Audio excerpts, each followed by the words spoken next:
Hello and welcome to the video.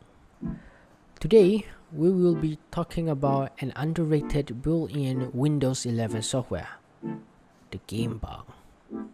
Before proceeding on the game bar, we first need to enable it on the settings, which we can get into by searching on the start menu.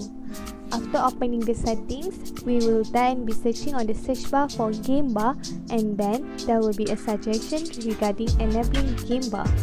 You can just tick it on to enable it. In order to use the game bar, we can first search it out on the start menu, or we can just simply press Windows G to open the game bar.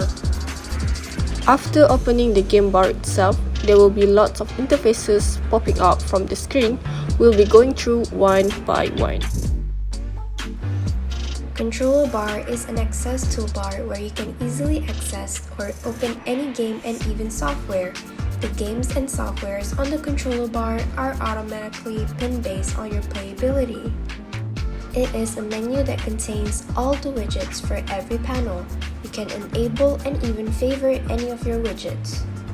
The game bar is used mainly for its recording functionality.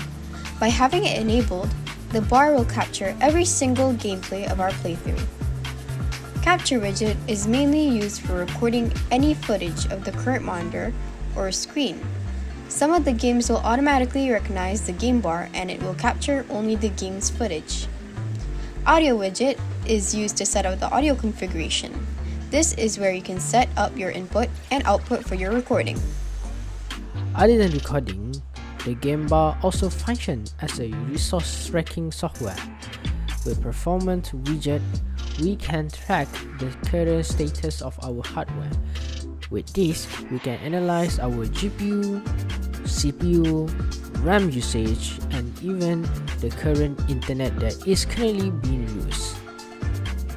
Similarly, the resource widgets act as your typical task manager with an extra indication of the program's current impact toward the PC resources.